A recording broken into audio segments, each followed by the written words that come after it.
Hello and welcome to Two Mutables in a Pod. This is a podcast exploring all things taboo through the lens of spirituality, astrology and bloody life experience. For all of you who are well versed in astrology, this is all the good stuff in the 8th house. My name is Bibi. My name is Emily. And we are your hosts. Hello and welcome to episode 4. This is an episode all about African spirituality, ancestral connection, and reflections from the Diaspora. So let's get into it. Well, today we will be starting off this discussion defining key terms. I wanted to provide some context as to why I've set this out this way today. And being the mutable dominant that I am, I've always enjoyed learning about different religions, cultures, traditions through studying text, research, and also key terms. And I think it helps provide a nice overview for people who might not be familiar with the subject, or people who might just simply need a refresher about what African spirituality is, what ancestral connection is, and reflections from the diaspora. I've put up 3 definitions. So the first one I will, read out is from 2 scholars, academic researchers, Pemelo Muramo and Umpato Chakale. So they are from Southern Africa. Apologies if I am butchering the name. It's not the intention. And this is their research paper on understanding African philosophy and African spirituality. And essentially, these researchers have argued that spirituality is a culturally informed practice which embodies human values, attitudes, and beliefs. A professor from the School of Harvard called Jacob Olupona, hopefully I've not butchered that, in an interview with the Harvard Gazette, goes on to further this definition and goes on to state that African spirituality is the acknowledgement of beliefs, of practices that touch on and inform every facet of human lives. So that's your day-to-day life. These are the practices, the beliefs, the traditions, the rituals that inform those facets of life. And to take it to the last definition, this was by co-founder of the Ancestral Voice. And this is a big community page which centers on African healing, especially for people in the diaspora, but also for people back home. I guess reworking the conditioning that we've had in relation to African spirituality and, the stigmatization around ancestral worship, ancestral traditions. And the co-founder, Dallin Adafo, he basically goes on to state that African spirituality is defined as the breath which animates you. So the life force that's within you, the energy that keeps you going, and is drawn from ancient ancestors and the Kemites from the Egypt which lived before you. So I think through all of the 3 definitions, there's an emphasis on practices, there's an emphasis on beliefs, there's an emphasis on people who came before us, but there's also an emphasis as this being a way of life. I'm just curious, what your personal definition would be of African spirituality. So I go on to that in the next part, but just to touch briefly on it, I agree with the definition that it is a way of life. I believe it's the practices, for example, if you are living in the diaspora like ourselves, you might not have been in the physical location of where your ancestors might have been, but there's an inclination, there's something that's calling you to pick up a certain candle, to pick up a certain crystal, to pray in a particular way. You might be drawn to a particular method of singing and dancing. I think it's these, and that's why I'm heavy on the word practices, because I think there's action. You have to meet them halfway. And I go on to explain the differences, which I'll touch base on later. But I think with this modality and this branch, should I say, of African spirituality, there is not a need to go through an initiation process per such. Rather so your ancestors, your spirit guides, your guardian angels may initiate you themselves. So you might find yourself going through, and I think people often talk about these spiritual changes, particularly during 2020 when a lot of people are going through the transformations. It might not be your direct flesh and body going through that. That could be your soul that's taking you through that change. And that's why I think for me, I center it on the way of life. It's the things you do in your daily life that bring you closer to home. I mean, does that resonate for you? Yeah, totally. I would definitely agree with the way of life. It's not just something that you do once or something that you engage in once in terms of spirituality. Is literally the way that you show up in day-to-day life, in your Yes. relationships, etc. But I love the kind of the emphasis on the cultural aspect, because I think that's what sets it apart Hmm. from other forms of spirituality or other forms of Yeah. religion, is the foundation of it belonging to your home, your country, your culture, and that influence in the ways in which you show up within your practices. Mm. So yeah, I would definitely agree with that. So I guess like the other thing that I think is like, for me, what sets Mhm. African spirituality in its own kind of lane or its own kind of stead is that it's a form of remembrance. It's a form Yeah. of going back to the roots of the practices, the Hmm. things that we used to do, the ways that we used to live as a people who, you know, originate from Africa, and what was the way of life before we were before we were colonized. Yes. And I think that ties in quite well with the next part that I'm going to look at, because I think, we speak about Mm, in the formal sense of this definition, um, the set practices, ways, traditions, and belief. But I think there's also the spiritual definition, the spiritual sense of this yeah. term. And I think for me, one of the biggest things that you've spoke about, which is remembrance, which ties in quite well with the fact that in African spirituality, there is a journey back to the self. There Mm-hmm, is the mm-hmm. connection between your intuition, the creator, and natural landscapes. And I say the natural land. Let me say, Yeah. instead of natural landscapes, I'm going to say the natural lands. And I think because these are indigenous lands, and although because the title focuses on the diaspora, right? Although we may be in the diaspora, we might not be in the geographical proximity of where our ancestors lived, communed, gathered together. There is that cosmic DNA that lives within us that Mm-hmm, ties mm-hmm, in that mm-hmm, circle of life. And that's why I think mm-hmm. for me, I look at in comparison to Western organized religions, there is Yeah. in African spirituality a remembrance of one's intuition and soul. There's a remembrance Mm, of spirit, connecting to spirit and connecting mm, with the ancestors that we have. Like, again, we'll go into explaining this a bit later on, but one of the key things is ancestral worship and veneration, which is acknowledging mm, those who came before us, those who live mm, within our bloodlines, and those who are related to us by spirit. And I think I'm just getting goosebumps as I'm talking about this, guys.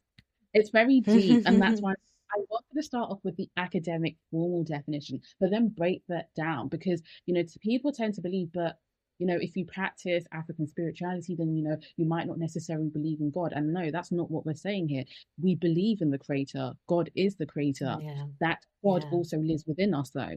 And I think in Mm-hmm, Western religions, there's that separation between God of the spirit and God that you mm-hmm. have to go through a intermediary, whereas you have a direct line of communication through the intuition. And I do think, Yeah. just like last point I would say on this is the fact that you mentioned remembrance. And to me, remembrance is also through the spirit and nurturing those gifts and talents that help you connect to the spiritual realms.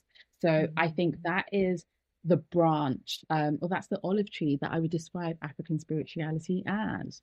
Mm. And one of the key distinctions that I wanted to discuss, though, before we go into the next part, was the fact that, we have spoken about African spirituality and there's also traditional African religions. And I think they are branches of the same tree. Yeah. However, when we speak about the differences, I think there's one key distinction that, as I mentioned quite earlier on, there isn't that emphasis on going through a process of set rituals, initiations, going through that process of being a devotee, you can kind of, I think, with African spirituality, the path is broader.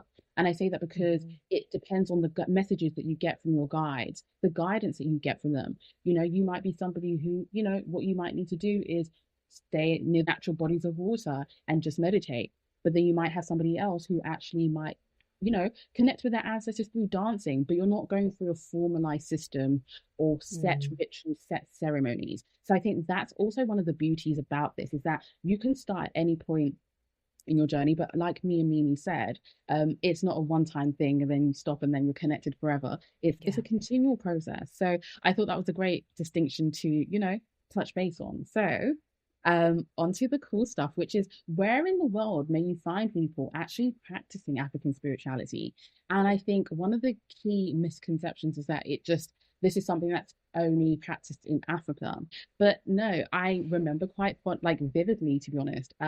When I was in Cuba, that was the first time that I'd come across people wearing all white, and there were black saint dolls statues displayed quite openly, which was different from what we see in the UK because it's not displayed as open. So going through the windy, narrow streets of Havana, you'd see people in their traditional garments wearing all white. But I was just taken aback by how open and like present it is. And I think obviously that's in the Caribbean, that's not necessarily in Africa. You might find people even in the United States, in the UK, practicing principles and beliefs of African spirituality. So I think it's not just limited to Africa.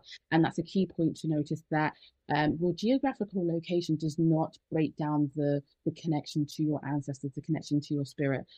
I think that, in fact, and Mimi, you might agree, you might disagree, but I find that the further you are away from the actual environment where your indigenous ancestors lived, the greater the spirit calls you back home. Yeah. And I find that, even though it's not something that's widely spoken about as we've grown up in, the United Kingdom, through our own experiences, through our own journeys, we have been called back home. So I thought that was important to touch base on the fact that it's not just limited to the continent of Africa. Yeah, and I think it's also important to say, like, for the most part, we come from, although we live in the diaspora, we both come into it from the Southern African perspective, majority of it, even though we've like observed like through like family members, friends, other strands, or even through travel, as you mentioned. But there is always, on a personal level, that particularly for myself, I come from the Southern African kind of perspective, and there's similarities, but there's differences within that. And I think a lot of people can kind of sometimes clump it all together, and almost, develop a negative connotation or negative idea, which is something we'll talk about a little bit later, without even going into understand what it is, if that makes sense. Yes, no, it makes sense. And I think just like not going into too much detail, because guys, I can ramble. I think that makes a lot of sense. Because there are different branches of the same tree. And although it's an umbrella term, the deeper that you go within your journey, there are actually different elements or different parts, different strands that you can look at. And like you mentioned, you embody more of the Southern African spirituality because that's the perspective, the lens that you're coming from. Whereas somebody from a different part, like let's just say West Africa, might embody more Ifa principles. So yeah, that's a beautiful summary, and thank you for that. Yeah, yeah. And I think also we've both kind of touched on that, but I loved what you said about like almost like the further that you live, the greater the calling is to go back and like connect to the land or connect to that traditional ancient form of spirituality. And I Yes. think one of the fundamental reasons as to why, and I think we also need to have this as a conversation in general, is that this is something that we were doing way before anything was in existence, if that even makes sense. Like a lot of people kind of seem to think that we've always been a Christian or a Catholic nation, or as a country, but that's not necessarily the case. And I think we feel it within our blood, we feel it within our spirit, and that's why some of us are called to remember that or called to connect back to that or reconnect back to that. Unfortunately, it all comes back to colonialism. Which we will There's touch no on way from, around it. yeah. I mean, yeah, and this is why that remembrance part that you spoke about is quite important. Because I think that is I want to say the foundation of where this all lies on. Um, and that might be a bold statement to make, but I think, especially for those of us who might not have grown up around relatives, whether that's due to being in different parts of the world, strained family relations, or simply not even having those family members around, and it can be quite hard to piece up the missing pieces of the puzzle.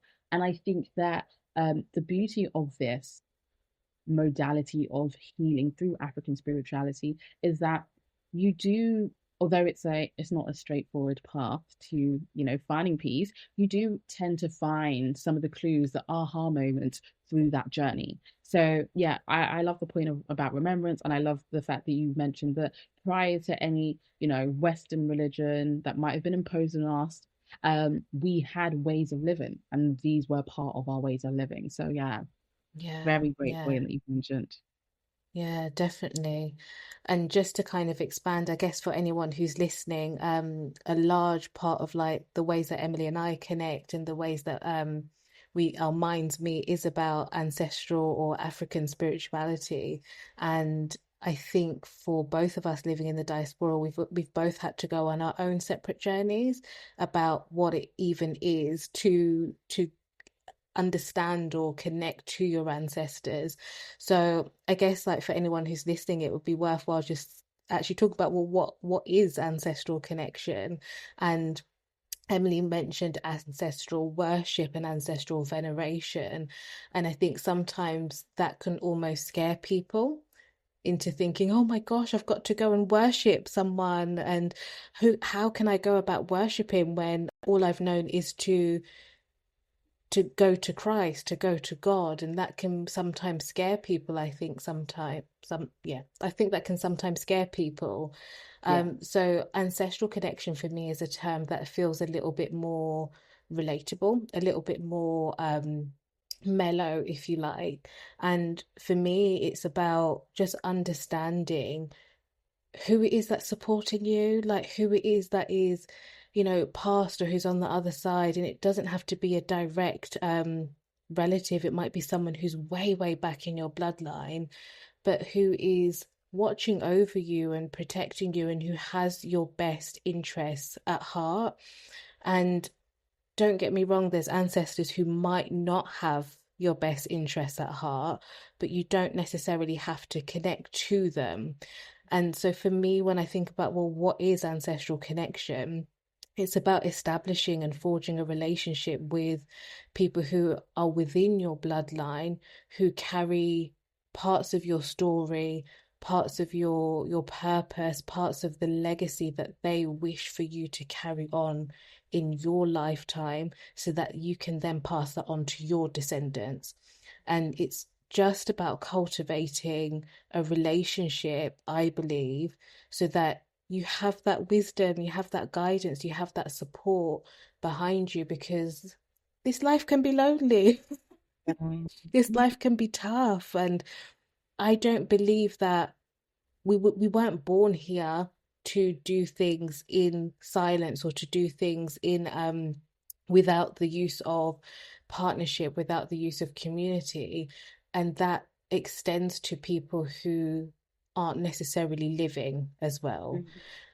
And I think, I mean, maybe I'll come on to this. I think sometimes there's a bit of a fear about connecting or worshipping or venerating our ancestors because they are literally dead. But I guess like for me, it's like, yes, they have passed, but they were once human. They once had a physical vessel, a physical body. They also had their own things that they had to experience or endure. But within that, their soul still lives. They still have an energetic presence and something that we can tap into or utilize as a source of support, as a source of encouragement, as a source of wisdom, as I said earlier. So ancestral connection is really just about gaining that sense of support, that sense of understanding, I guess. I don't know if there's a I know, I think that's really like you have touched base on all branches, should I say? And I think you've also mm, covered the grey areas, where people, the word ancestral worship, which you picked up on, might be quite a daunting word for some people who've come from religions that yeah, are different from African spirituality. And I think that yeah. can be like, but when I was searching it, what the definition of ancestral veneration is, it's acknowledging Mm, for you, B, understanding that they have an influence in your day-to-day affairs, and C, it's just like the appreciation too. But I was just, as you were yeah. speaking, there was two sides of this. I was thinking that one thing that is often like, which we might not know, because again, that loss of the loss of knowledge from Mm, generations who might have moved away from those systems, plus like life happening and everything around us going on. But one thing I that came to me quite strongly was the fact that it's not like our ancestors have ever disappeared per such. It's just that they yeah. were and are waiting for us to reconnect with them. Because they have always been with us. They live in our, Mm, our spirit, they live in our bloodlines, and they're ever present. And there was also the second part, which I was thinking about Coco, which is the Disney film. The film Coco, in summary, kind of sums up the importance of remembering those who came before us, because essentially, mm, he can't cross the so I guess there's Coco, who grew up in this small little village. He loves playing music, but he's banned from playing music, right? And then one day he goes to this like graveyard, spirits are invoked, but the granddad can't cross over to the other side because people in mm. his bloodline have not remembered him. They've not celebrated him. They've not gone to his grave. They've just simply forgotten about him. And it took the family, it took Coco having to revive that connection with his Oh, grandfather in order for his grandfather cross over. And Coco came back with certain things, messages for his grandma, who was, the daughter to the great grandfather who crossed over, should I say. And it was beautiful. Like, and that for me really summed up and I know again, Disney is not real life, but there's important messages that you can take from that, that it is mm, important. And you will go on to mm, speak about this later on about the demonization. But I think there has been a mm, direct attack on African spirituality because it's the mhm, power that makes mhm, us, I think we as a people, as a collective, would progress further if we all came together to unite under this system. So yeah, when you were speaking, these things were just coming to mind. But I really agree with what you said, and I think yeah, you're onto the money, man. You're onto the money. mm, mm. I mean, you know that I just don't. I'm not a Disney or Yeah. cartoon person, but that made me really emotional hearing that Oh my story. Like I felt my eyes well up, and like that gosh. for me is just a beautiful example of why ancestral connection is so important because it Yes. not only helped that, by the sounds of it, that ancestor transition and pass over and settle in Yes. their spirit, but Mhm. it also enabled Coco, I think you said, to Yes. tap into their gifts and Yeah. to serve with the gift Yes. of music. And that Hmm. for me is like a, oh my God, a beautiful way to just like describe it, a beautiful example. Um, so I guess like for anyone that's listening, like one of the most popular questions I think I get asked is how? How do you connect with your ancestors? And it's a big question because I don't believe that there's like a cookie cutter way or a set way to do it because we don't all come from the same bloodline. Hmm. And I think I have to start by saying that because, for example, like me, I always use this example, but me and a cousin of mine, we are the same bloodline, but we have different ancestors that are in charge of our life, if that makes sense, or in charge of supporting us, rather, I should say. So it's a very individualized process, but it does all piece together. Now, I kind of view it in a couple of ways because I think there's like almost like a physical way that you can connect to your ancestors and a more energetic way, if you like, or a spiritual way. So if we're looking at like a physical way, or an earthly way, like sometimes you might have pictures within your family home, Yeah. pictures of like relatives or pictures of where your family is from, even like maps of where you're from. Mhm. That to me is a form of starting to open up the portal to ancestral connection. Just you being able to interact with the photos, being able to interact with the location, the idea of where your origin story started is a form of opening up that portal because what you're showing is a sign of curiosity to get to know where you're really from, especially for those of us that are in the diaspora. It's important for us to figure out where we first originated from, where we first originated from. So I would say that that's like a real physical way that you can start to open up the ancestral connection line by just getting to know where just where you come from. It could be the language, it could be the food, it could be the music, whatever kind of speaks to you naturally, I think is a real connective way. Yeah. I like how you've mentioned that there has to be, and you know how you mentioned earlier on, I mean, both of you said Mm, this, that it's not a one-time process. You have yeah. to be able to, in your heart, energetically meet in the middle. Even if you might not Yeah. have the mental or physical capacity, I think the heart Mm-hmm. space matters a lot in this mode of healing and spirituality. And then I think another thing that came to me when you spoke about the pictures is the invoking of that remembrance. And it's the memories Mm-hmm. that might have been forgotten. And I think that's just, yeah, so beautiful that when you were saying that, I was just like, yeah, yeah, yeah. I agree with that. I really do. So yeah. Yeah. Yeah, because I think like I remember way before I knew about ancestral connection, but I guess I was open to spirituality. I Yeah. remember like looking at pictures of Victoria Falls and feeling something. I'd never been to Zim by that point. Yeah. Yeah, I'd never touched any Zim soil by that point. But I remember always thinking, oh my gosh, like this looks so beautiful. I feel like I've been there before. And like something in my spirit was just moved every single Yeah. time. And I didn't know that, but that is an example of a physical way that you can start to intentionally Mhm. connect with your ancestry Yes. just by being with or sitting with some sort of physical reminder of where you come from. Yeah. That's so cool. It's such a heartwarming experience to share. And I think it also hones back into the point that we were saying that, you know what, there might be geographical distance, but the spirit of Mm, it all, that's who he wants to go back home, he or she wants to go back home. So I think, yeah, yeah. it just reminded me of that. Like you could be in Mars for all you know, but if the ancestral spirits want you to come back home, they're gonna call you through those things. And I think, It's yeah, true. that's so beautiful. I love that.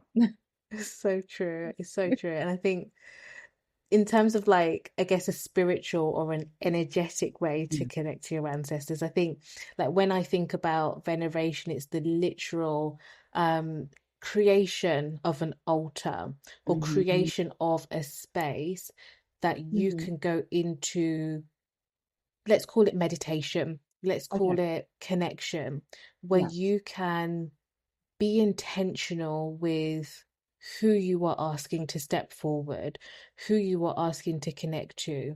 And again, I guess like the ways that I'm going to say both of us have kind of been guided is to include prayer in that Yes. and to be prayerful when we're Hmm. talking to our ancestors.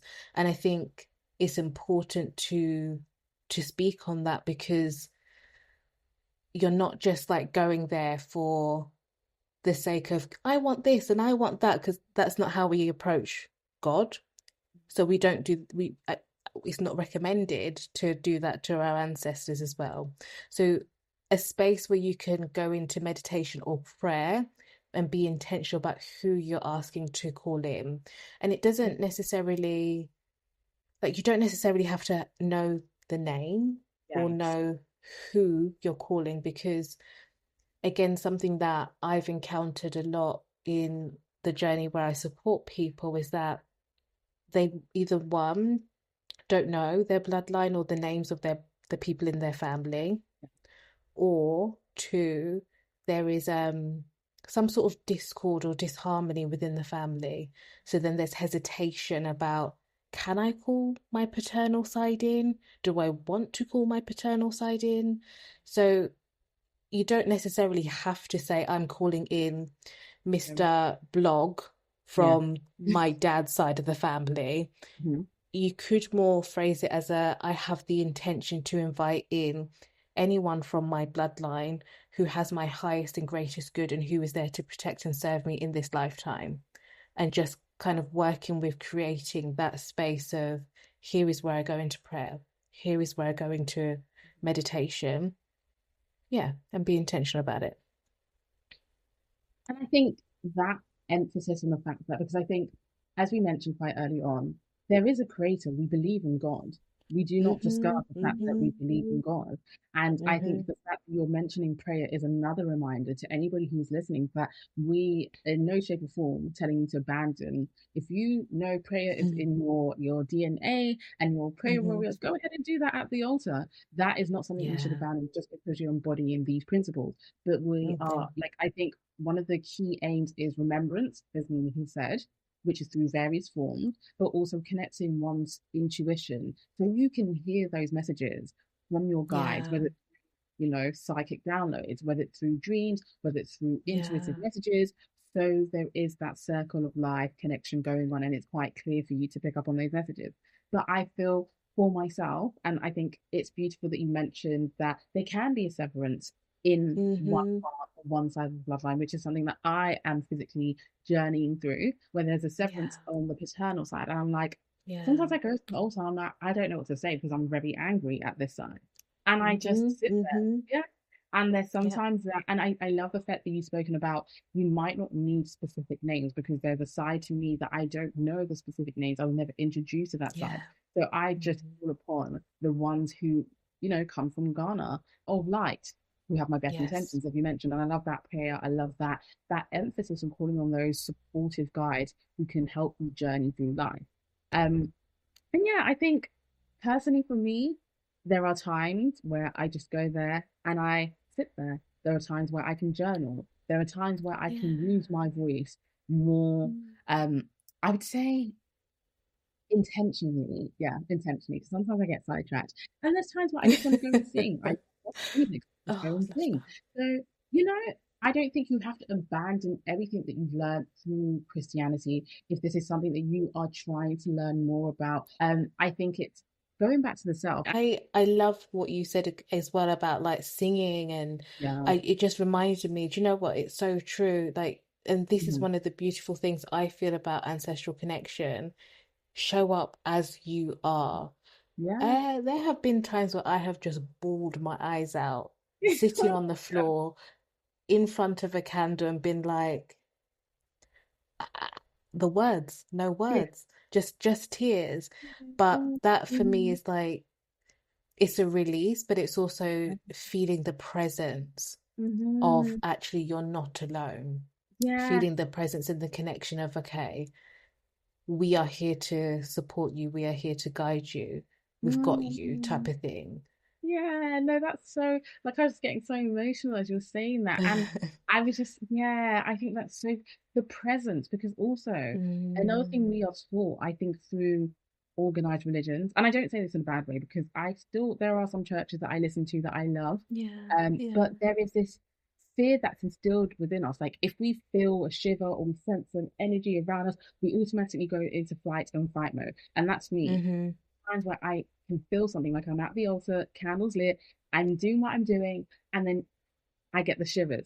And that it is okay to be scared. I will Yeah. say that first. But just know Mm-hmm, that it's mm-hmm. not because we typically thought these are demonic entities, demonic spirits, demonic presences. And again, this is why me needs like words earlier on about calling upon the right spirits is important. So Mm, you are calling those of light. But I don't yeah. want people who might be walking into this for the first time to feel like, wow, I'm summoning demons because you really aren't. And yeah, Yeah, no, because it's really, when you're going through it's this, you're real. like, oh, yeah, it's real. And I just Mm-hmm, really mm-hmm. thought about, if there's ever a time in your life where you're confused about people, I can't really physically see them. Just remember that in some lifetime, they were living a human experience just like us. And they've just crossed Mm-hmm, over to the other side. They might have loved, mm-hmm. doing their hair just as much as you love doing their hair. There might have been people Yeah. who love cooking food. They are real human beings. And I'm saying this with like goosebumps, but Yeah, they also deserve to be remembered. And that's something that I had it's kind of true. forgotten. And yeah, no, so I won't ramble on too much, but yeah, remembrance and Yeah. connection, very important. Yeah, no, you're Yeah. right. And I think like it's important for us to also talk about, well, but why? Like, why is it important to even like do this kind of restorative work? And I think, oh gosh, there's so many reasons. Yeah.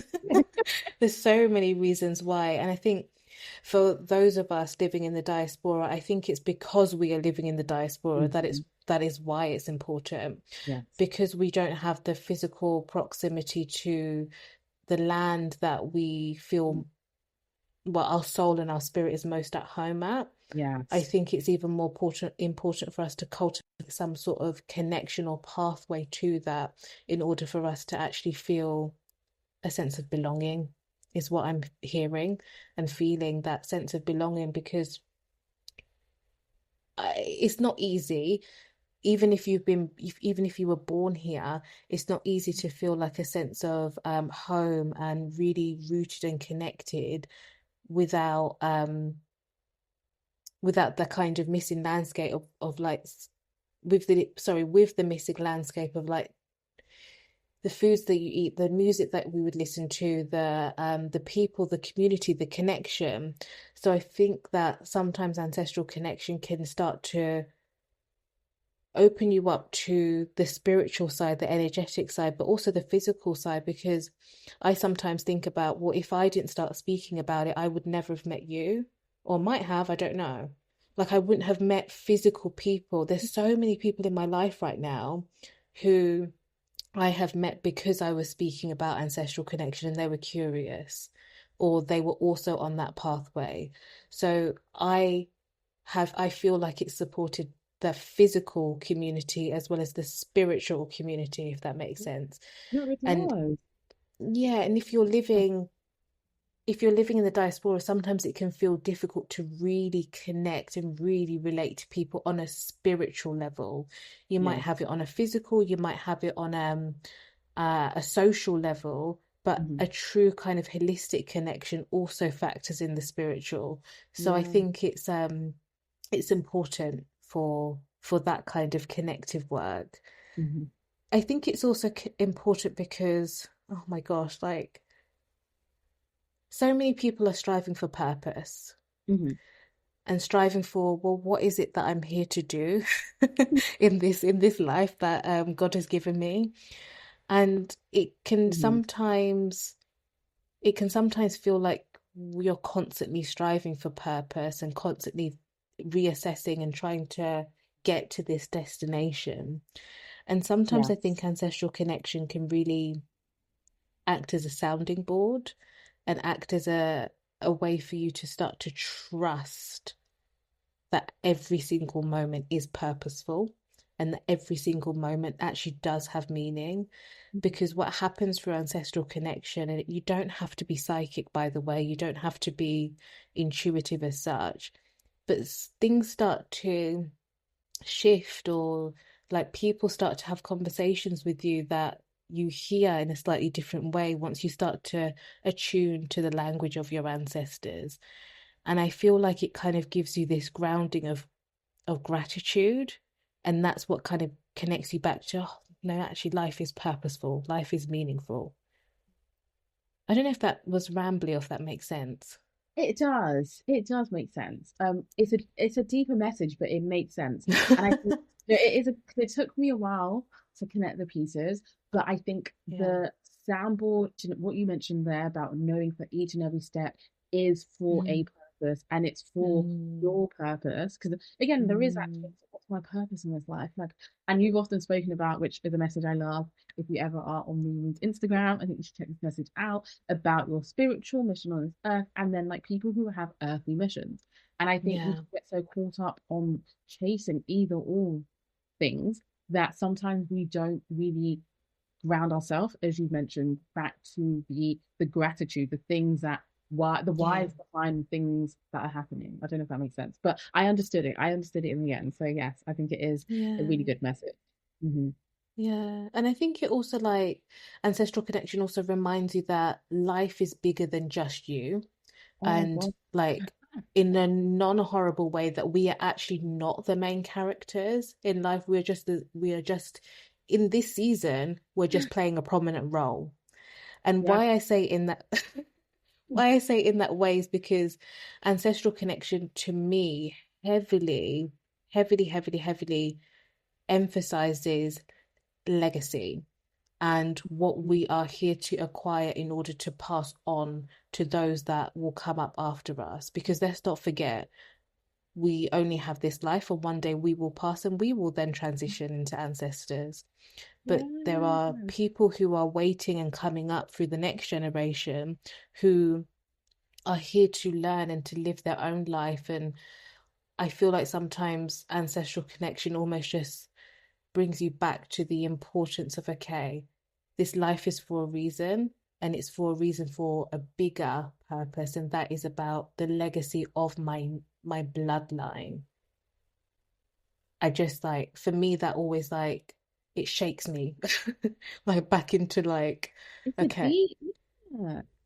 Oh wow. I really like that. Especially because we can get so caught up with believing that we are life is us and alone. I don't know, it's like yeah. I don't know if that makes sense. Yeah, and how you worded it, yeah. Perspective. Yeah. Yeah, I hope that does make sense. Okay, so I guess like it would be an opportunity, I guess, for us to speak about our personal experience of African spirituality or ancestral connection, and how we kind of got there. So, do you know what? Like for me, I was like really trying to rack my brain because there's a part of me that feels like it's always been a part of me. Mm. Um, but really, I would say I just remember like when my gogo passed on my dad's side. I was like maybe 13, 14, and maybe even younger than that. I remember hearing this from my dad and just feeling something shift in me. I can't describe it even up until this day, but something changed in my life in that moment. And it's only now looking back that I feel like I felt that physical transition from human to ancestor, from physical to spiritual. And I feel like that is probably my first point of initiation, because it was at that moment or after that moment that I became more conscious or aware of my dreams and what messages were coming through from my dreams and what kind of magical things, I guess, were happening in my dream space. And whilst I think my parents have always spoken to me about dreams being an important thing and the messages that they would receive, it wasn't until my gogo passed that I started to really take note of what was happening in that space. And I think for me, that was like a first kind of like introduction into ancestral connection. But I had no idea at the time, if that makes sense. Like it came a little bit later for me, like in my mid 20s is when I started to really take it seriously. And that's that I hesitate because I had to take it seriously, but that's because I was beckoned into it. Like it was very, I wasn't searching for it, I wasn't looking for it. It was a, we're calling you out now. It's like, get up. Get up, it's time to move. Oh, but like, it's really interesting how the seeds were planted way before. And one thing that you can't Mm, separate from African spirituality is destiny. And this was always destined to happen. And I find that mhm. although you didn't know what this process was per se at the time when you were 13 and 14, years down the line, like these were your initiation since it was your point of entry. And I think it's quite beautiful how that you then got to a point where like your ancestors were saying, no, girl, you don't have a choice. We are calling Yeah, you back home. And yeah, wow. yeah. And I have to say, like, for me, at that point when, like, in my mid 20s, I was on a spiritual journey. I was open, I was open to using my psychic gifts for other people at that point. I had kept it a secret. I'd kept it as a, oh no, this is just like, everyone does this. It's just for me.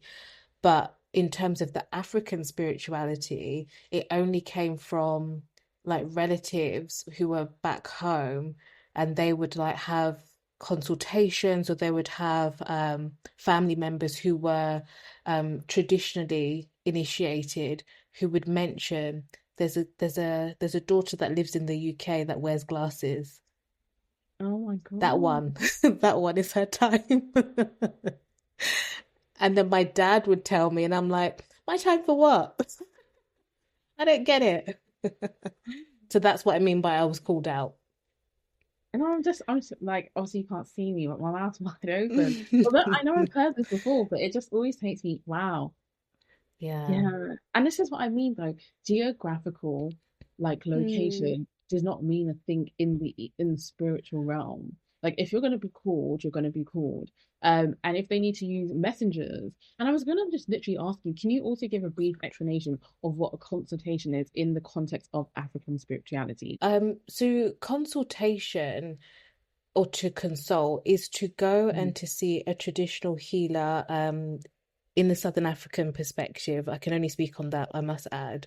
So to go and see a Sangoma, who's someone who has been traditionally initiated and has gone through the process to Twasa, which is initiation, and they would hold a space. They have a space in where people would go to consult on medical, physical, mental, spiritual ailments, experiences that they might be having in order to receive guidance or support. And that could be physical guidance. So go and take this medicine, or by medicine, we mean herbs that come from the land, or it might be go and do this cleansing in nature, or this is what you need to do in terms of your physical location, what you need to do to cleanse your property, for example. mm, So there's so many different things that can come out from a consultation. It really depends on your soul's current experience. yes. And yeah, I like that definition. I do. I like a lot of what you're saying here. So please, view listeners, pay no mind to me. I'm just in awe of everything that is being said. So I think that's a really nice like overview of what a consultation is. Because again, it can differ and it can like it might be a different word in a different part of the world that you're living in, but focusing more specifically on the Southern African modality, um, Yeah. yeah, that's a beautiful interpretation. Love it. Yeah. What about you? What was your like personal experience or intro into African spirituality, ancestral connection? So, with myself, I remember, I mean, there was a period in life, right? I think, as we spoke about this in episode one, during like lockdown, but mine was towards the end of the first lockdown. Like, so we had that period where we could go outside, ease out to help out. I was having the time of my life. I was in a Venus ruled year, so it was a good time. And then like that was around like December. I remember listening to this song by Amanda Black, and this was her intro song. And then it talks about the spirit of the ancestors. I'm literally getting goosebumps. The song is basically asking your ancestors to rise, to come to your aid, to help you. They're strong ancestors, warriors. And that it would do something to my body. It would give me, and I music and me, we go together like 5 and 6. So, I was listening and listening. It was like it became a mantra. And I just remember then Mm. in 2021, life was normal. I was still like, not really post like I was now coming out in my natural form. So I was like, not posting with makeup as much, coming in. I just didn't want to wear, even the thought of actually wanting to wear makeup was like, "Ugh, I can't be bothered. I just want to come as I am." So then that continued, let's just say up until 2022. And then I started to come across, like, I would research, like, traditional African healing. I knew a thing or two about sangomas, but I have a Christian background. So it wasn't anything I had done or encountered. And in the church, there wasn't really much nurturing in regards to your dreams or gifts. The, I mean, we kind of had key things that you would look out for, but nothing of like a personalized route, as we mentioned above. So I think it was in 2022, and I was like, you know what? I'm fed up with life. Life is at a standstill. I need to get help. And I remember speaking to a friend in South Africa, and she was like, no, like try this institute out. And I was like, you know what? I'm gonna give it a shot. I've never done this. I was scared as hell, but I was like, I remember it was like Feb 2022, but I was like, I've had it up to here. I need answers. And I remember I woke up at like the crack of dawn, 6 a.m. because there's a time difference in South Africa, and it was a WhatsApp call. And I was nervous because I was like, I don't, do I like say amen? Do I pray? Like this was my first ever time. And I just remember like I heard the burping and I was like, oh God, I was taken aback because it was the first Yeah. time again, another way that, sangomas, traditional healers receive messages and, it's a download Mhm. essentially. So I Mhm. remember being in this, I like for 3 hours. And when I came out, I was like, whoa. I had my hands on my hips. Like till Mm. this day, I will always say, hand on my heart, that experience did shape me. And then in towards the end of 2022, which was October, I was already going to South Africa. So then we physically went to the Ndumba, which is the sacred hut where traditional consultations happen face to face. I remember literally just tying my headscarf, wearing a very long dress because you know your head's meant to be covered, Yeah. respectable clothing because you are sitting in the presence of elders in the spiritual Mm-hmm. realm and also in the physical through those Mm-hmm. healers, gobelas, sangomas. Mm-hmm. And I remember like they asked us, "Do you want to go in together or do you want to go separately?" And I was with my friend, and we was like, "No." So we came in together, so we're going in together. And I remember it was such a unique experience though. Like they took there's an African broom that's made from like and it's not straw, but it's made from like grass-like material. They Yeah. steep it in like herbs and wash your hands, wash your shoulders, and wash your feet. And then we went in, and then I was like, oh, it's quite dark in here. So, we sat there, went through it. I mean, we spent 4 hours in there. And I just remember, like, even though it was a lot to process, because this was meant to be a holiday as such, I just remember, which I say is like my great Virgo planning skills. I won't be doing that again. But everything that happened on that trip happened like quite organically. And I think when I was getting those messages, when I was getting through the consultation anyway, when I was listening back, like in my own time, because it's one thing to hear what is being said in the consultation, but it's another thing to actually process like days and months. Yeah.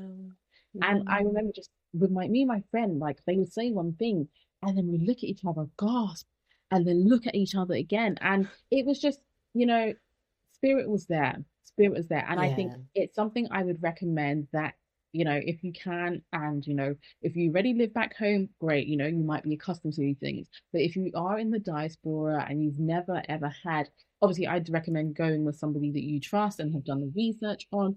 But I would Mm. 100% say it is something that is worth a while because it's a different lens. And I think I came out knowing more about my history. And that's why when Mm. you Mm. mentioned Mm. remembrance, I was like, no, Mm. no, no, you're onto something, Mimi, because this is about remembering who we are. And in the Yeah. conversation that me and Mimi have had separately, we've often talked about people who just know who they are and are self-assured, right? And we've often Yeah. say that, sometimes even Nigerian people as a group, like they're self-assured, they know that they're Nigerians, they're proud of their culture, they know their Mm. heritage. And I think working through your ancestral reconnection, if there's been a disconnect or just connection as a whole, helps you to remember who you are. So you can also go Yeah. into the world with that level of confidence, knowing that I walk with an army of people. Even if they're Mm. physically not around me, they remain in Mm. my spirit, they're in my blood, and they watch over me. And Mm. yeah, that was my first encounter. And I think what triggered that for me was just, I just felt like I was not getting the answers. I felt like there was more. And I think if you ever feel like there is more behind that which meets the eye, I would say follow that call, that pull to figure out what more is.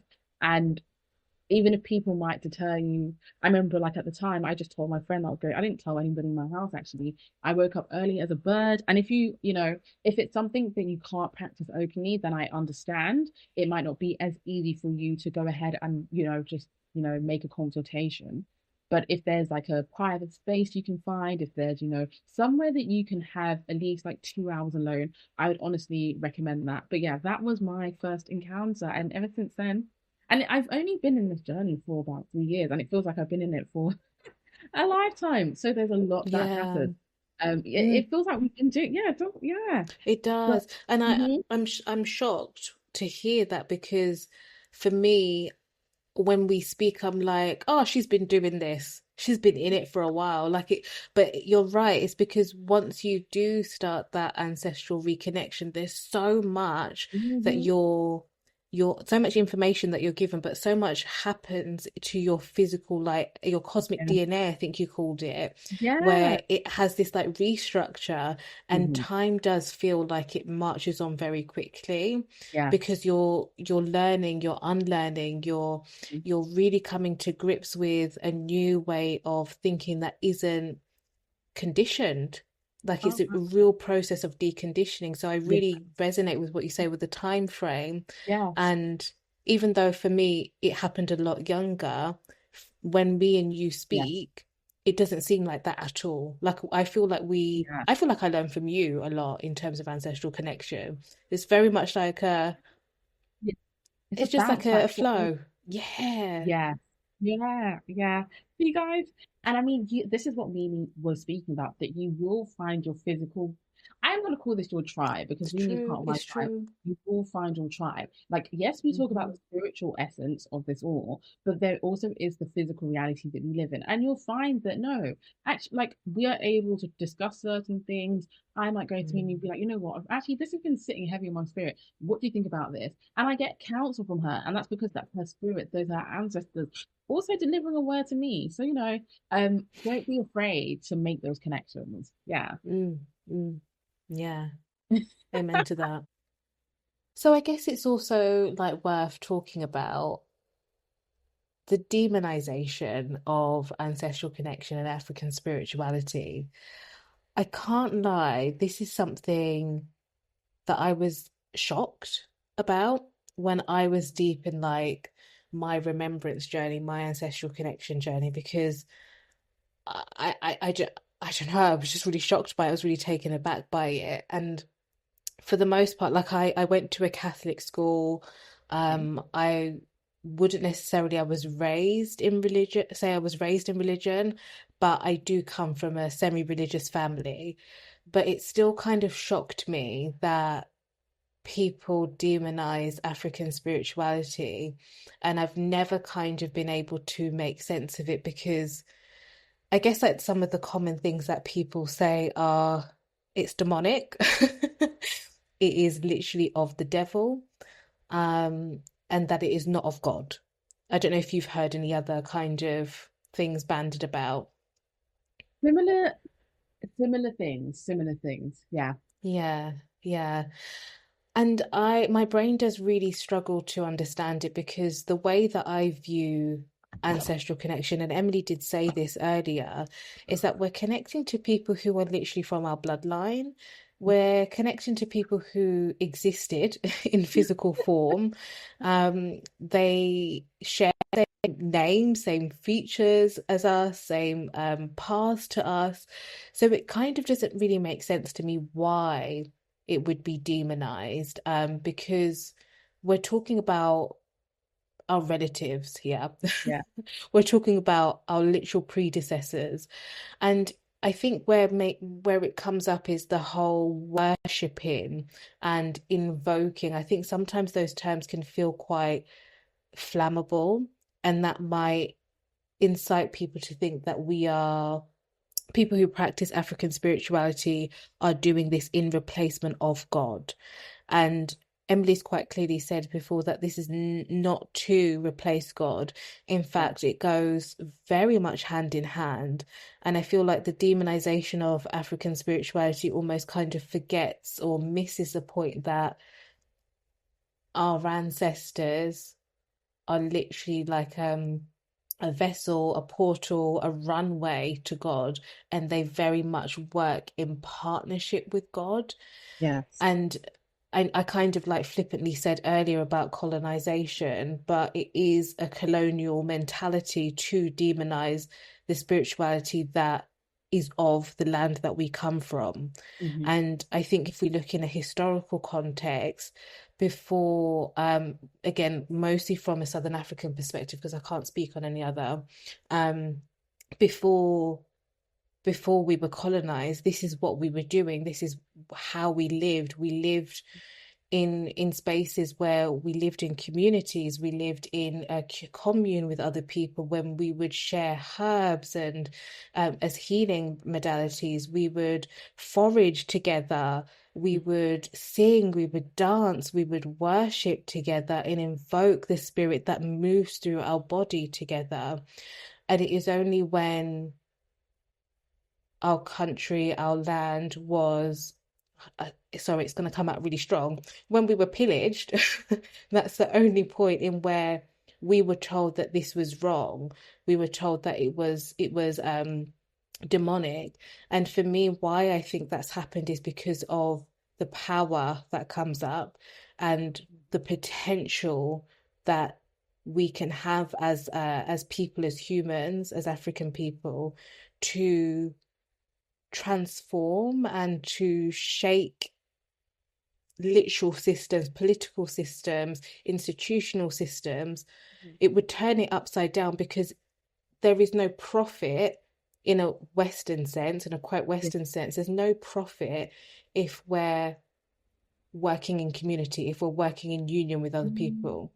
Western kind of, a Western way of living in a religious and a political sense relies on us being solo, relies on us not having a village, not having access to herbs and to things that create, and to the nature, that creates health and wealth and sustainability.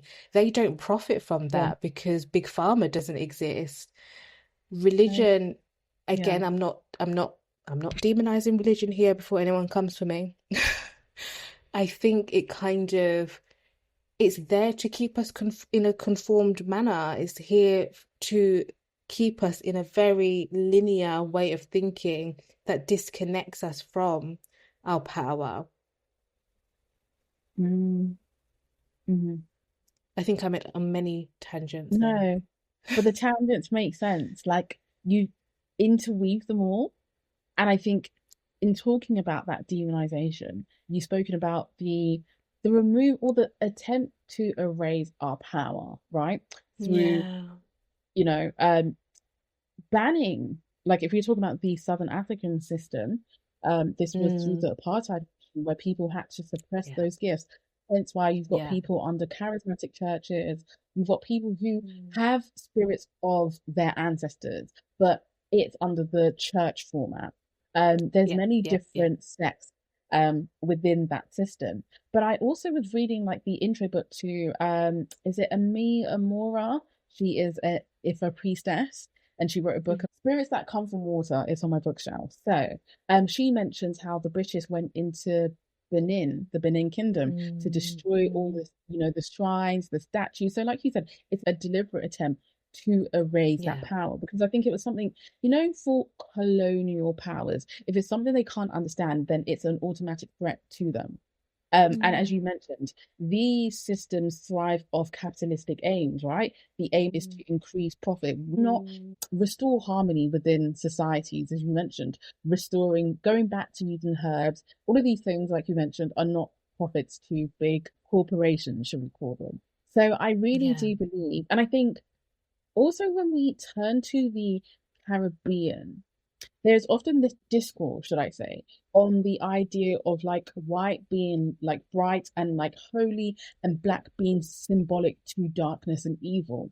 And I think that synonymous symbolism also plays a role in the acceptance, or people wrapping their heads around African spirituality, because again, it's black people practicing it. And I think a lot of people are quick to jump to say it's demonic, human sacrifices were going on. And I think there tends to be a heavy focus, which suits the narrative of colonial masters, because again, if you're imposing a religion on a indigenous group of people, you need to make it seem scary, right? So I understand why, that theme is reoccurrent. But I think our people, where we are, still stuck in stagnant mindsets, not everybody, but some of us, is that there is that unwillingness to accept that this is not darkness, and this is not only associated with evil. And that's why I go back to the Caribbean contrast, because when I studied English literature, there was a lot of comparisons in the Caribbean islands between being fair and light and accepted, and then being dark, working the cotton plantation fields, and being like dirty, dark, and etc. So I think these these opposing ends really play a role in the demonization in the present day. I think people also find it hard through shame. I think some people are also afraid, and that's why I call it shame, because in episode 3 we spoke about like making peace with that shame in order for others not to be able to shame you. And I think there is this thing where if you've gone to church for the whole of your life, then all of a sudden, you decide that I want to take a journey with my ancestors. Some people are a bit like, but what is the church going to say? And what are people going to say about me? And these are real considerations though. And I know the people who I can talk to this about, and I know the people who I won't even go there because it's talking to a brick wall. But I think in order for us to go back into that power that you've spoken about, I do think it requires, as you mentioned, restorative work. And that's why Yeah. it's important. When you ask so why is it important for us to do this work in the diaspora? I think we have a duty as a collective people to restore the ways Mm, of the past. And this is not mm. meaning that we need to restore blood killings or sacrificing people or making sacrifices with the water. Like we're not saying that is what African spirituality is alone. And I think um that's a common Yeah. fire back point I get a lot from people who are like, no, but then, look at the ancestors who had to promise their kids to the water, and then their kids couldn't have any other kids and find love. And I'm just like, but we're not saying enter into covenants with spirits that you might not be familiar with. We're literally just And this saying, is it. Hmm. remember who you are. Yeah, Hmm. so I'm gonna Hmm. stop my rambling, but I think you were spot on with what you said. Mm, mm. No, you make a very good point, and I think it's we have to be clear, like power isn't a negative thing. Like to Mm, reclaim and to remember one's power is not a negative experience. I think for me, like when I think about the power that Africans, people who are connected to African spirituality have, what it is the knowledge and the wisdom and the knowing, and that mm, is what power is. And yes. for me, when I say knowledge, power, wisdom, it's that sustainability factor to know that Mm, actually my intuition can tell me when to go left, when to go right, mm, when to go and take from this plant, not to go take from that plant because I might get poisoned. And it's that yeah. reconnection to, okay, I've got something that's guiding me. Like I've got this inner Mm, compass and it comes from somewhere, someone. And yeah. that is powerful. And Yeah. I just go back to that Mm, sustainability factor. Like we would be more powerful if we were able to sustain ourselves as community. And that's what, for me, traditional African spirituality is like coming back to those principles, coming back to the simplicity of those principles as well. And as Emily said, not making like covenant deals with yeah. any nefarious or like dark entities or yeah, Hmm. even like me saying the term actually dark is problematic because as you said, like it's not, that's how it's been depicted in terms of Yeah. light versus dark, Hmm. and it's not, it is, I think it's been tarnished with such heavy Hmm. connotations, the term dark, and that's why a lot of people demonize African spirituality and say it's all Yes. dark. What does that Mm, even mean? yeah. And do you know what? Like, I think you've picked up on a valid point because there's a page I follow. It's Ori, I think with two eyes on Instagram. He's an Ifa priest. There's a Mm, principle that he speaks about that in, I guess, organized Western religions, the concept of good and bad is quite stark. Like you're either, yeah. you're going to hell if you don't do X, Y, and Z, or, yeah, you're not going to see heaven, essentially. And he speaks about in Ifa tradition briefly, because, I'm not a devotee, I don't know everything about it, but from what he has shared is that the concept of good and evil will always exist. There will always Mhm. be, it's always going to be a level playing ground. But if the tradition gives people, like you mentioned, the sustainability factor, the wisdom, the knowledge, and the parables to deal with situations where you might encounter said evil. And that's why I think like evil and darkness and dark entities isn't as black and white. And it's hard to unlearn once you come from a background where it's like, no, this True. is demonic. Yeah, it's very hard to unlearn.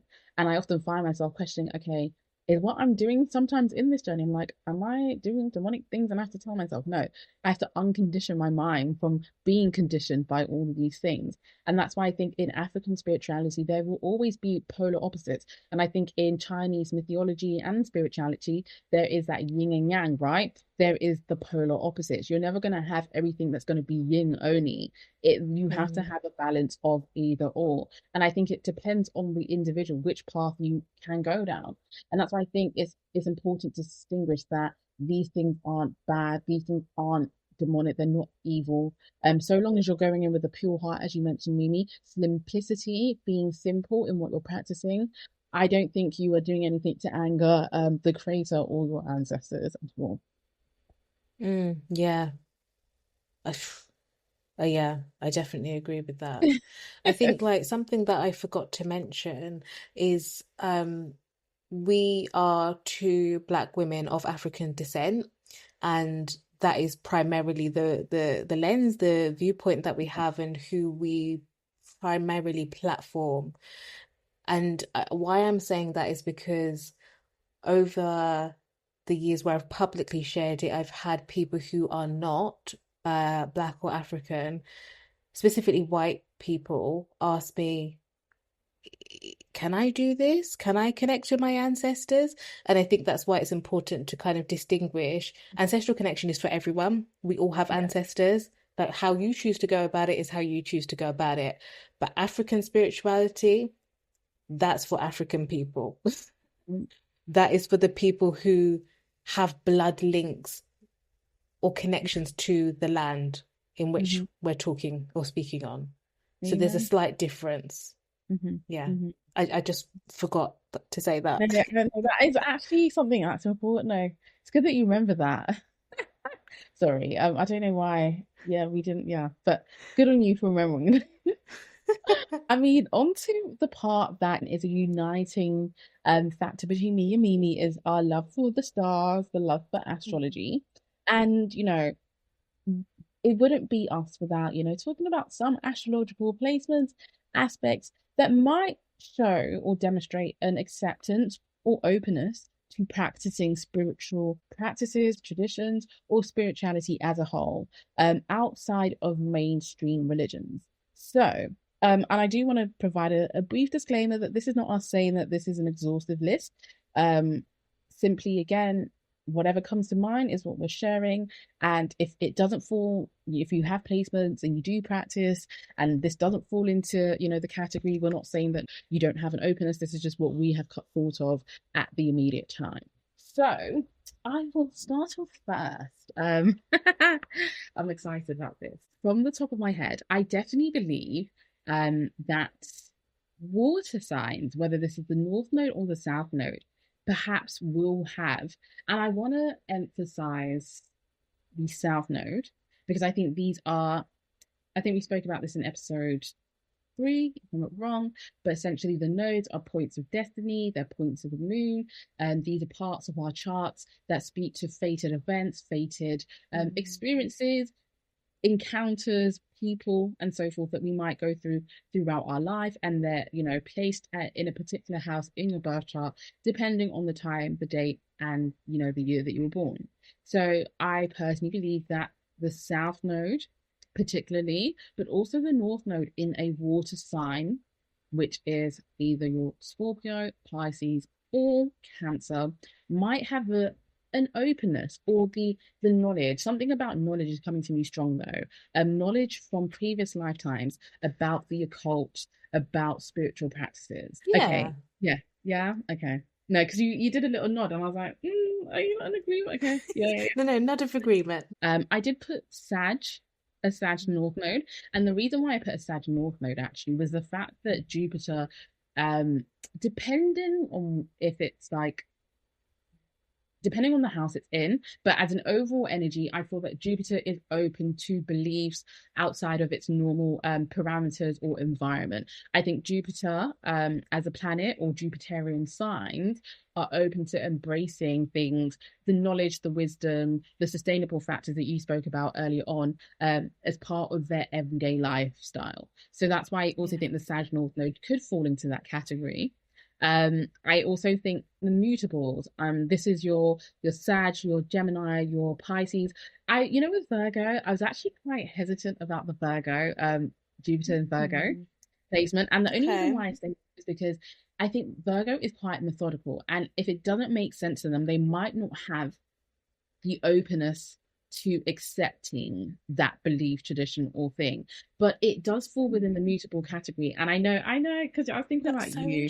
Yeah, no. interesting. But then I was thinking about you, and I was like, but does Mimi beat the exceptions? She does. But that's the one thing I wanted. Oh my God. Yeah, but do you know what? I would put it down to the mutables, but the Virgo one, I was sitting on the fence on. I do think that Virgo can be strong-headed at times if it's not something it believes in, if it has faith in. And I think that perhaps might go back to Mercury, but I don't know. With your particular placement, do you believe that is true or false? I mean, sorry to put you in the spotlight, but I. No, I actually agree with your rationale. Like when you Mhm. explained it, I was like, okay, it makes sense. My Jupiter's retrograde in Virgo. I'm not saying that that's my justification, and Yeah, that's why I'm the exception. yeah. But I obviously have other placements that kind of Mhm. push Cool. me Yeah. into being open to believing in this stuff. I do agree. I think Jupiter in Virgo, or Virgo being the exception to the mutables in Mhm. yeah, with Jupiter. Yeah, there's a bit more of a presentation of I know what I know and I'm not changing what I know with Jupiter and Virgo, or with Virgo energy sitting in that. Mhm. Whereas I think the other mutable signs, Sagittarius, Pisces, Gemini, would be a bit more flexible and a bit more open to it. Yeah. I don't personally experience it Yes. because of the other aspects that I have. But I Mhm. think where it might come up is with my personal placement is it's taken me a lot longer to truly believe that Mm. this is actually an innate gift and innate Okay. talent. It's taken me a lot longer to trust that because mine's in retrograde. So Mm. yeah, I've had to get comfortable with it, even though it's so natural and normal to me because of other aspects of my chart that Oh scream, my she's a God. spiritual witch. Yeah. Oh my.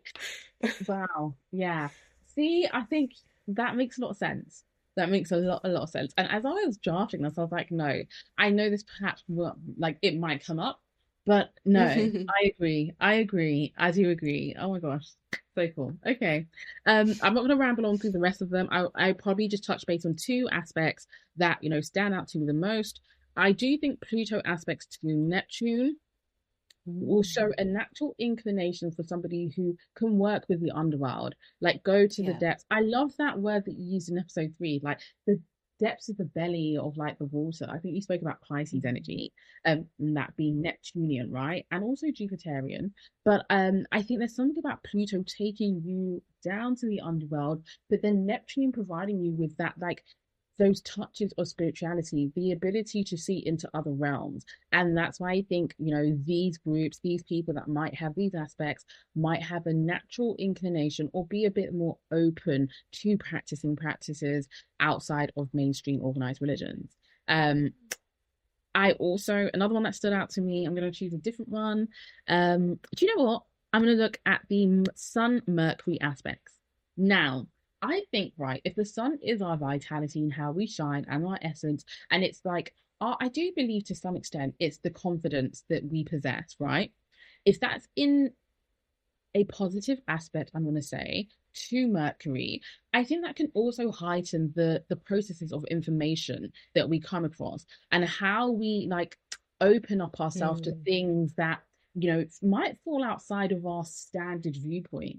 I don't know if you're tracking along with what I'm saying, but I think there's an openness. There's an openness around like higher powers, I believe, at least exploring that, what that concept might mean. And I think there's an openness to, as we said before in episode 2, Mercury is our thought process. It's how we process information, how we also absorb information, but also how we, rationalize and articulate that outwardly. And I think if the yeah. sun is in a positive aspect, there is a higher chance that someone might, actually sit down and read a book perhaps about a different part of spirituality, for example, and be open to absorbing that information. So they might not go ahead and just practice it, but there will be that openness in their mind Mm, about that. Yeah. mm, So those are the mm. two aspects I will explore. Can I just do So, you, I can't remember, do you have Sun, Mercury? so my Same well, I sign? can say, same sign, yeah, same sign, Oh, same okay. Yeah, house, yeah, yeah. I yeah, thought so. yeah, yeah, same sign, same house. So my Mercury's at 10 degrees, and then my sun's at 22, but it's in the same. So I do think it Okay, works as supportive energy because I've got that stellium there, and that's why I think there is that definitely. open. Yeah. Um. Yeah. Oh my God. Do you know what? When I was thinking about the third house, though, I'm going to talk about. Um. You came to mind though. So I'm off topic. Well, it's related to this, but I was looking at the third house because typically we hear about the fourth, the eighth, the 12th. Um. And I think they are great houses. But I was thinking about the natural ruler of the third house, which is, again, Gemini, Mercury energy. And I was thinking about orators. And if you think about like African spirituality and even traditional Mm. African religions, a lot of these systems rely in oral traditions being passed down. And I thought, no, Yeah. you must have. And I was thinking about you, even with like your third house, how you actually tell a balanced viewpoint when you share your perspectives on African spirituality, your healing journey, and what you go through. I think it's quite, yeah, it's quite on brand. So Interesting. as I was going through, sorry, go ahead. No, it's interesting. No, so yeah, as I was thinking about this, I was just like, no, the natural ruler is Mercury. These are your storytellers. These are the people who will pass down these traditions through the gift of Mercury. And yeah, if you have active placements in this house, I think that will heighten that a bit more for you. But yeah, I wanted to talk about the third house too, because I was like, this is quite, and it links into that passing down of traditions. So yeah. So yes, that is a brief overview of some, a few placements to say the least. But if you ever are in doubt, you can pull up your birth chart and have a look at what we discussed and also explore your own chart to figure out if this is something that you resonate with or not. And Mm. onto the fun part and the final part of today's conversation and discussion. We cannot end the night without a hot seat question. So, today I've got Mimi in the hot seat, and I'm going to shoot away. I've broken down the question into 3 segments, and it's not long, so do not be scared. But we'll take it segment by segment. But I'll read it out all at once, and then we can address it each segment per segment. So, what 3 lessons have you learnt in your journey of self-discovery through African spirituality and ancestral connection? And how have these lessons shaped your life and transformed your perspective? What advice can you give to a listener who may be listening to our podcast for the very first time in the diaspora or even back home, wherever home is for the listener, and is unsure about where to start in their journey of discovering who they are through the lens of African spirituality and ancestral connection? So we can take it in parts and start with the first part. Yeah. Yeah. Okay. So the first part is 3 lessons that I've learned through That has my shaped, personal journey. yeah, shaped your life and transformed your perspective. I think for me, one lesson is what I mentioned earlier, that there's a bigger picture. Like Yeah. legacy is so important in terms of ancestral connection, and that I'm not just doing this life for me. I'm doing it for not just my son, but everyone else who comes after him. But also that I was also part of that people before me that were living their life, that experienced their experiences because they wanted to bestow something for me, to me. So I Mhm. think that's like a massive, massive thing that shaped the way that I just relate to life in general, because it kind of allows me to not take things so, it allows me to not take things so deeply, but to also take things very seriously. Because I'm like, no, I've got something that I need to do in this lifetime. So yeah, it kind of Mhm. does a bit of both. Another lesson is, I think, again, what I said earlier, that everything is purposeful.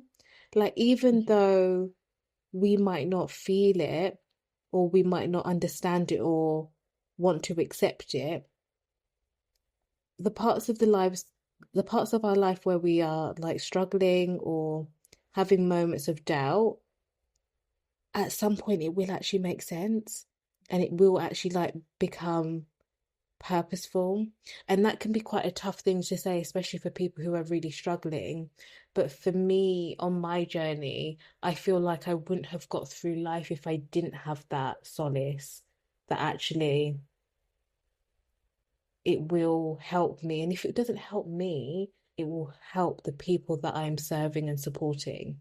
Because I've noticed that through my ancestral connection journey, whenever I've been going through something, I'll then end up with a counseling client who experiences it a few months later, and they'll be like, oh, I know exactly what to do. I know exactly what to say. Yeah. And I'm not shocked by it because I've been prepared by spirit.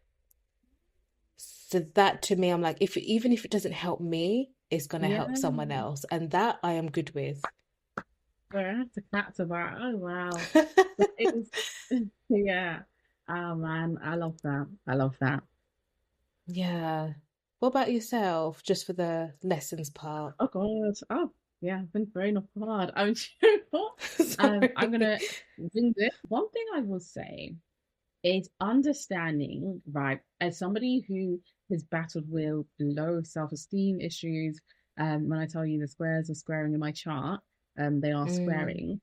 It's having belief that I actually know myself through my spirit, through my intuition, because I never really had faith in the decisions I would make or why I was doing certain things or why I felt a certain way.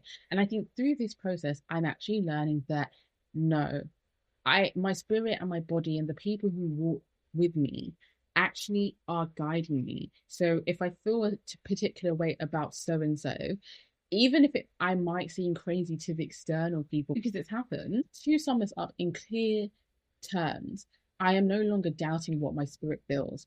For somebody who suffers with self-esteem issues and doubting themselves, that has brought a lot more certainty into my life. That no, like somebody might tell me, okay, you need to do this because of your life, but I will thought in my spirit, no, like I actually need to go this course for my life. So, and that's hard when you've not been used to listening to yourself, or you don't even mm, know how to listen to yourself because you're so mm, clouded by all the negativity and the self doubt, which I've struggled with a lot. So, I think that shaped my perspective in knowing that, you know what, I actually do know what's best for myself. And I've had to learn how to rely on my own spirit. Like I am so used to asking people, okay, so what do you think I should do? Like, do you think this will work for me? yeah, Now I've got into yeah. the habit of training myself that if I actually like something, I'm just Mm, gonna go for it. If I like this mm, picture, I'm gonna post it. I used to ask so many mm-hmm, people to the point I'd get confused and be like, why did I mm, even ask them the first place? Sorry. mm, And yeah, it's brought certainty and clarity as to trusting myself. And then I also would like to talk about the fact that for me, one of the lessons I'm going through right now, and I'm in the thick of it, it's that it's okay. I know this is gonna I don't want to spin anyone right now, but it's okay to make peace. And when I say peace, I mean accept that you might not want to connect with a particular lineage. And yeah, I say that because if that line or that bloodline, those ancestors might not have directly done something to you, but if it invokes a certain thought, memory, feeling, and emotion, mm, I think mm, it's important to have an honest, and I've learned, like, I'm still learning this, and that's why I say in the midst of this, but it's important to have dialogue to say, you know what, I don't think I'm ready to connect in the ways that, you fully want me to show up in at this precise moment. Like, yeah, I acknowledge you, and I will continue to acknowledge my people through the foods, the culture, the way of life, and the music, and so forth.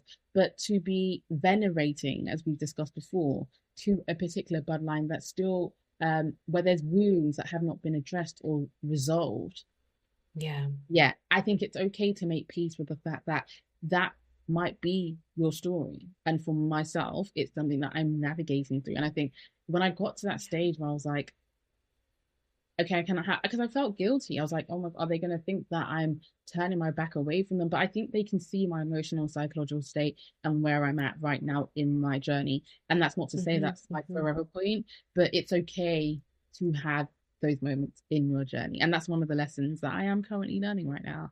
So yeah, I think I'm going to give two because I don't have three right now. Oh, your hot seat answers always make me feel emotional. But oh, yeah, that really hit. That really hit. Oh my gosh. I'm sorry for going on. Do you know what? I could feel it. And I was like, Emily, not today, but it's again, as we spoke about, it's the connection to the spirit. It's and sometimes I have to remind, like when me and me speak, it's like it's spirit speaking. These are our ancestors speaking. It's not even us. Like Yeah, we are yeah. just the physical vessel. Mm-hmm, But that spirit mm-hmm. is living with that cosmic DNA is living within us. So I mean, on to the next part, which is the advice to any listener listening from, Africa, whether it's back home, whether it's here in the diaspora. What advice would you give somebody who is starting out in their journey and wants to explore African spirituality and ancestral connection in their own terms? Mm. I've got like 2 points of advice. The first one would be to go with an open heart, Mm. because I think it requires that level of vulnerability and openness to be able to sit in connection, or to be able to learn and unlearn what we Mhm. have acquired through traditional forms of like religion or other forms of spirituality. So Yeah. it requires you to work with opening up your heart space in order to receive, because Mm. yeah, it's a massive journey of being able to receive, Mm. which can challenge your limiting beliefs, your life experiences, all the Mhm. things. So yeah, my first one would be go with an open heart. Okay. My second one would be to go and learn from your ancestors, go and listen to your ancestors rather than going and requesting and seeking. I think we do the same to God, where we only go to God when we need stuff, when we're on our knees and like we're Yeah. in dire straits, and everything's just hectic. Yeah. But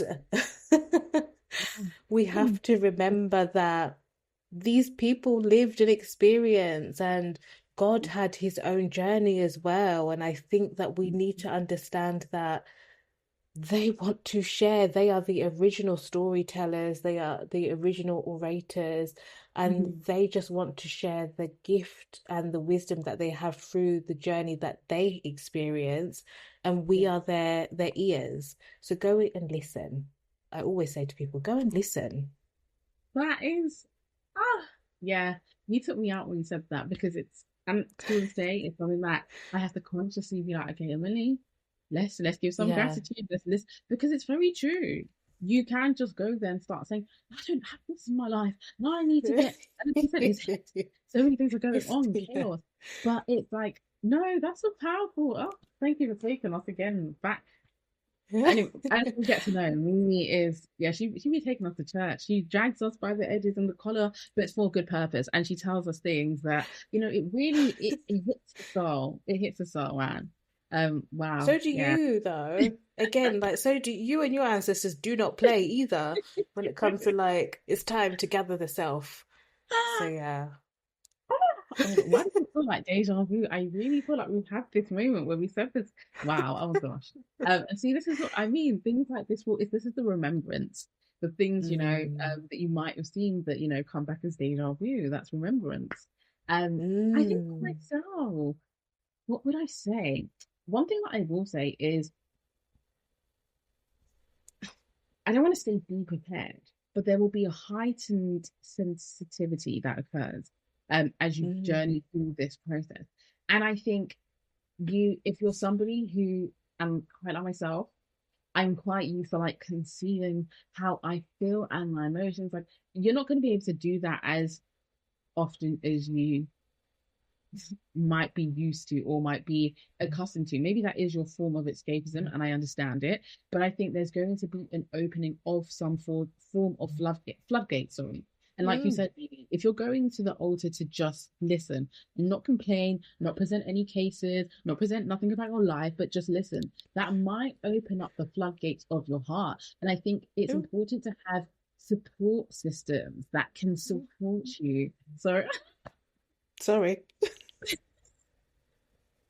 that can actually support you.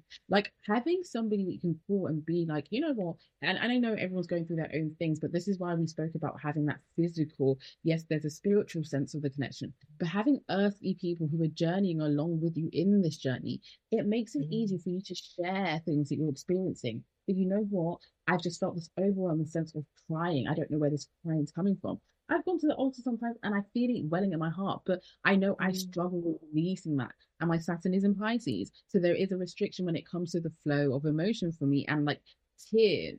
but I know that's where they're working on my heart space. So I would say that's one thing, that's one, if you're ever starting out in any sort of journey, if you're like really considering this to be a path that you want to explore, I think it's also acknowledging the fact that it's important that you have a support system that can support you and guide people who you can trust, people who, if your ancestors are telling you that, nah, man, don't tell this person this, listen to what that, sorry. But I say this because you might come across different guys, different gurus, different people, teachers, Yeah. and you need to be able to learn to discern, which is part of the process. And that's why I'm saying these things, but I say it from a place of love. And yeah, I'm gonna summarize it here because yeah. Yeah. Yeah. Like, yeah. That was a, that was it. That was it.